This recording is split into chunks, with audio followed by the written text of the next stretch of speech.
Women are coming from everywhere, walking from Boston, flying from Europe, bicycling from Wisconsin, marching from North Carolina, coming in buses from Minnesota, in vans from New Jersey, in cars from Alaska, coming however we can, coming to the Seneca Army Depot, coming to stop cruise and Pershing missiles from going to Europe. Here in Seneca County, here where Native women of the Iroquois Nation gathered in 1590 to demand an end to war among the tribes. Here where Harriet Tubman lived and aided the Underground Railroad in the 1800s. Here where women's rights activism was born in 1848 at the first Women's Rights Convention. Here at Seneca in 1983, women gathered to challenge the nuclear threat at our doorstep and to stop the escalation of the arms race by the planned deployment of first-strike nuclear weapons in Europe this fall. Here at Seneca, women are coming to power at the Women's Encampment for a future of peace and justice. We say no to the arms race, no to death. We say yes to a world where people, animals, plants, and the earth itself are respected and valued. We come from different parts of the country and world. We come from many different perspectives. Some of us are longtime political activists. Some of us have never participated in a protest movement before. Some of us are families. Some of us are differently abled. Some of us are grandmothers. Some of us are women of color. Some of us are Buddhists. Some of us are Jews. Some of us are Christians. We come in awareness of the imminent danger of deploying first-strike nuclear weapons in Europe. We come in anguish, fearing annihilation by those who can think of no other way to solve problems than to build a bigger bomb. We come with hope that women's energy can change the world. We come with a vision of a world without war, without nuclear weapons, with a future for our children. We come because a group of American women, inspired by the women's peace camps in Europe, at Greenham Common, England, and at the NATO Polaris submarine installation in Scotland, meet at the Global Conference on Feminism in 1982 and decide to create a peace camp here.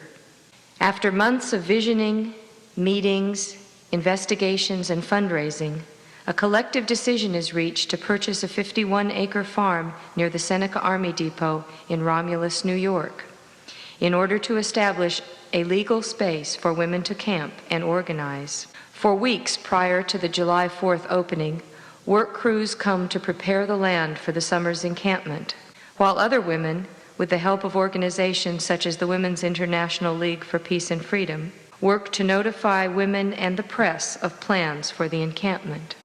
During the week prior to opening, the numbers of women double daily until 500 are on the land for the opening celebration. As women gather and enter into the collective, meetings become more intense, and our evolving process is tested and refined. A major issue arises over the flying of the American flag. Put to a small group process, 15 women struggle through 6 hours of discussion to arrive at a consensus which incorporates the needs and concerns of all positions. Each woman is encouraged to make her own flag, expressing her individual loyalties. Some women choose the American flag as a symbol of their values. And on opening day, a vast array of flags fly at the Women's Peace Encampment, reflecting the diversity of women who are here to create peace. And so, on the 4th of July, 1983, 500 women gather to officially open the Women's Encampment for a future of peace and justice, and to share the themes and vision for the summer. We hear reports of the work which has been accomplished thus far to build this encampment. We bless the land according to Native American tradition, with guidance from a clan mother of the Onondaga Nation.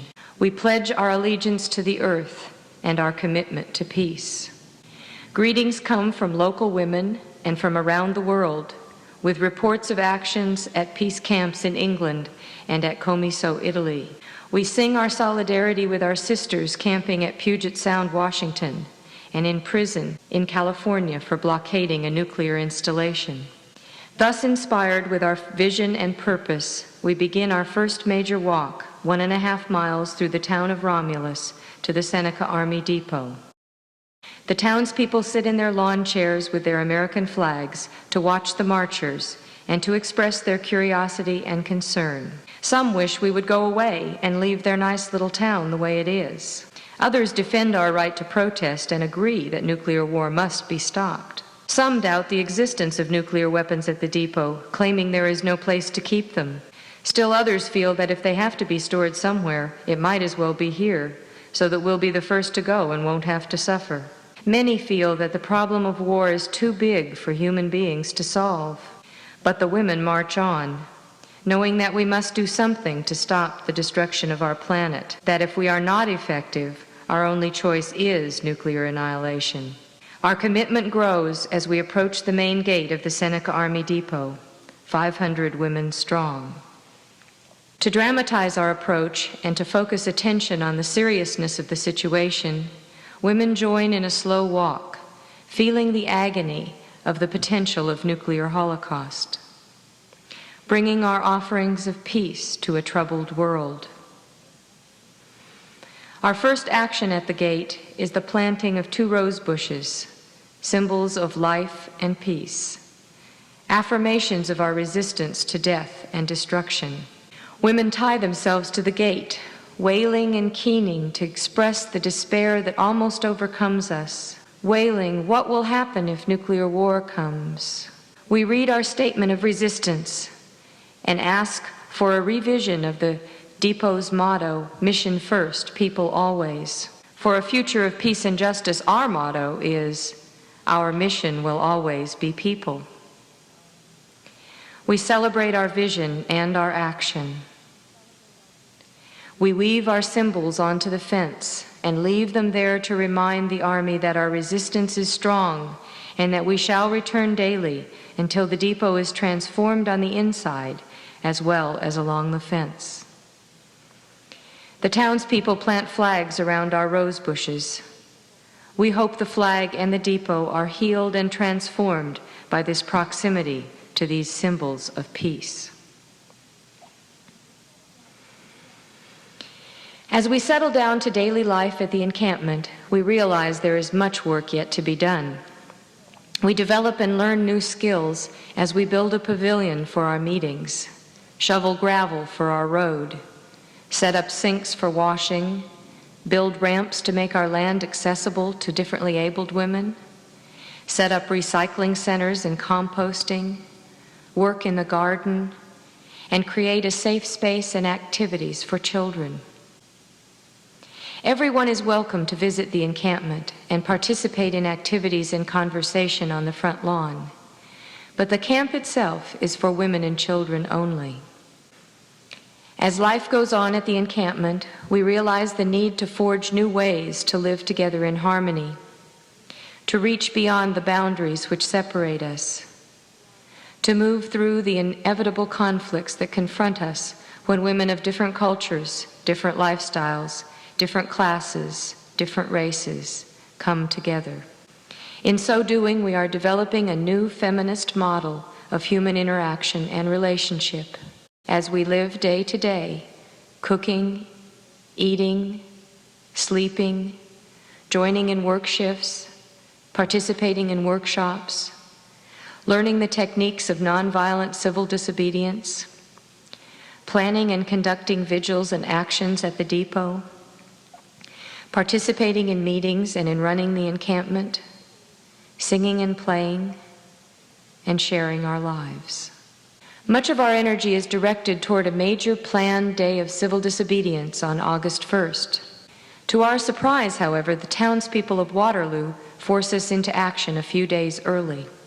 On Saturday, July 29th, 100 women, many of whom had arrived the night before on a bus from New York City, stage a legal demonstration in Seneca Falls at the National Women's Hall of Fame to honor our women's herstory of this county and to connect the past with the future. Then they begin a legal march 15 miles to the encampment. At the bridge in Waterloo, 350 angry townspeople blockade the march, even though we are being escorted by a police car. The women sit down to diffuse the potential violence of the crowd and to decide what to do. The sheriff, who had been called in to take over, threatens to arrest the women instead of forcing the crowd to disperse. The women are given time to come to consensus. Half of them decide to remain seated and be arrested in acknowledgement of our right to be there and to march legally through this village. The townspeople cheer as women are arrested and taken to a local school where they are held for 5 days. Later, the charges are completely dropped and women's photographs and fingerprints are returned, abolishing all official records of the illegal arrests. Meanwhile, back at the encampment, women are meeting to plan solidarity actions, to devise strategies for ways to deal with local hostility, and to finalize preparations for the August 1st march and civil disobedience. A month of organizing at the encampment in preparation for this day allows for smooth handling of the thousands of women who arrive for this weekend.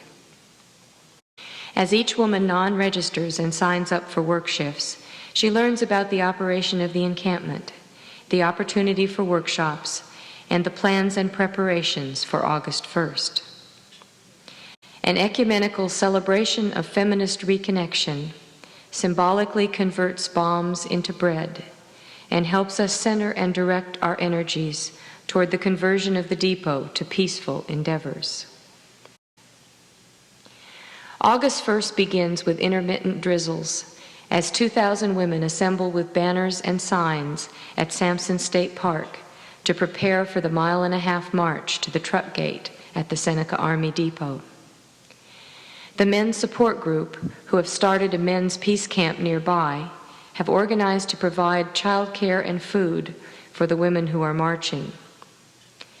A press conference is held featuring women representing the peace movement in Australia, Germany, Japan, Italy, England, and Canada, as well as the United States, all joining in solidarity to protest the deployment of Cruise and Pershing II missiles. The march to the depot is stopped numerous times as sheriffs attempt to disperse another crowd of angry counter-demonstrators. Yet other local citizens show up to give support. Lawyers and peacekeepers work with the sheriffs and state troopers to keep the townspeople from becoming violent. As we approach the truck gate, we wail in anger and despair and shout our determination to stop nuclear destruction. Affinity groups meet to share inspiration and last-minute strategies for going over the fence. 244 women enter the depot in a symbolic act of civil disobedience, while others sing and decorate the fence with symbols of peace and hope. After the events at Waterloo and the August 1st demonstration, local support continues to grow, and many local residents come by the camp to learn more about what they can do. Work and workshops, vigils, and civil disobedience continue on a daily basis, along with meetings to decide the future of this encampment. On Labor Day, the scheduled closing of the encampment, 350 women join in a circle of solidarity with workers around the world who suffer from a military-based imperialist economy. Once again, we march to the depot. This time, we take symbols of conversion, showing how the depot could be used to provide jobs and resources in a peaceful world. Women of color join in a special circle of recognition of their particular oppression by the military. A dramatic die-in demonstrates our refusal to perpetuate these destructive values and our commitment to nurturing life and a future for this planet. Once again, women enter the depot. This time, many go under the fence. We leave pillowcases with our nightmares of war and our dreams of peace on the depot fence. and the women's encampment for a future of peace and justice continues. Weatherization of the land and buildings is underway so that a core group of women can live here through the winter. Documentation of the summer's activities is happening at the encampment and elsewhere to share the events here with others around the world. Books, slide sound shows, magazine articles, and photographic exhibits are being proposed and funding for production being sought. Extended encampment meetings are being held to determine future visions and plans. There are many ways local communities and organizations can help. Local actions to demonstrate against the cruise and Pershing II missiles are continuing as threat of deployment nears.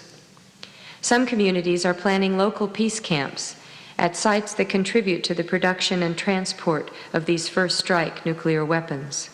Fundraising events are being held to support the winterization of land at Seneca, to enable the production of videotapes, books, and other documentation to share the experience of Seneca with others. Peace camps may become a way of life for women until men stop leading us into annihilation through the continuation of the arms race.